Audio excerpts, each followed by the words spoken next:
बाबा भोले के सच्चे भक्तों का इंतजार हुआ खत्म। आने वाली है महाशिवरात्रि।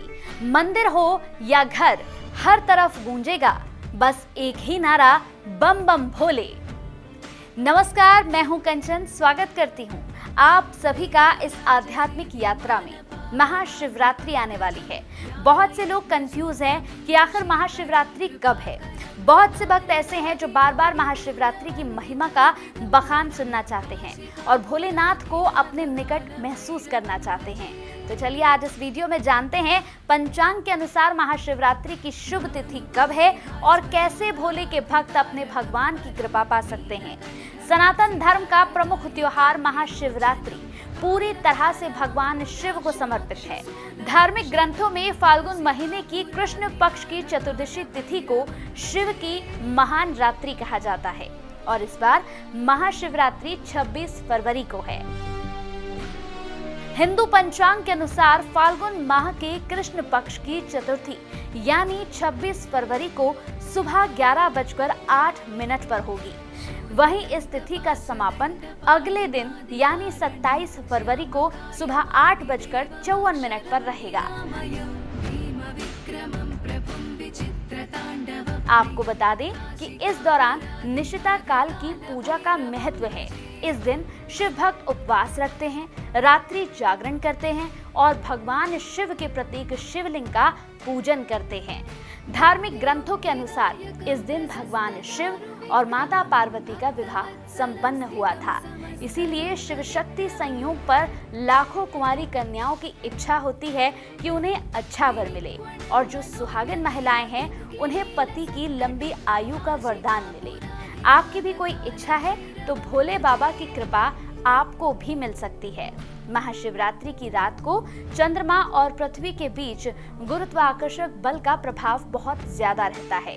इसीलिए इस मुहूर्त में ध्यान साधना और मंत्र जप करने से मन की हर इच्छा पूरी होती है।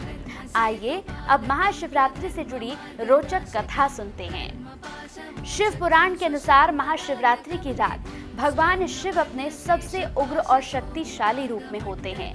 इसीलिए कहा जाता है कि इस दिन की गई पूजा और तपस्या से कठिन संकट हल हो जाते हैं। मान्यता है कि इस दिन भगवान शिव शिवलिंग के रूप में शिव प्रकट हुए थे। कहते हैं एक बार भगवान विष्णु और ब्रह्मा के बीच श्रेष्ठता को लेकर भयंकर विवाद हुआ था। तभी अचानक एक अनंत प्रकाश स्तंभ ज्योतिर्लिंग के रूप में प्रकट हुआ और शिवजी ने कहा कि जो इसका आदि और अंत खोजेगा वही श्रेष्ठ होगा। भगवान विष्णु ने इसे स्वीकार किया, लेकिन वो भी इस ज्योतिर्लिंग का अंत नहीं खोज पाए, जबकि ब्रह्मा जी ने झूठ बोला कि उन्हें इसका अंत मिल गया है। इस एक झूठ की वजह से ब्रह्मा जी को भगवान शिव का श्राप झेलना पड़ा कि उनकी पूजा धरती पर कहीं नहीं होगी। और ऐसा कहा जाता है कि ये घटना भी ठीक महाशिवरात्रि के दिन घटी थी और इस बार तो महाशिवरात्रि पर महाकुंभ का महास्नान भी है। धार्मिक विद्वान महाशिवरात्रि के महास्नान को बहुत विशेष बताते हैं।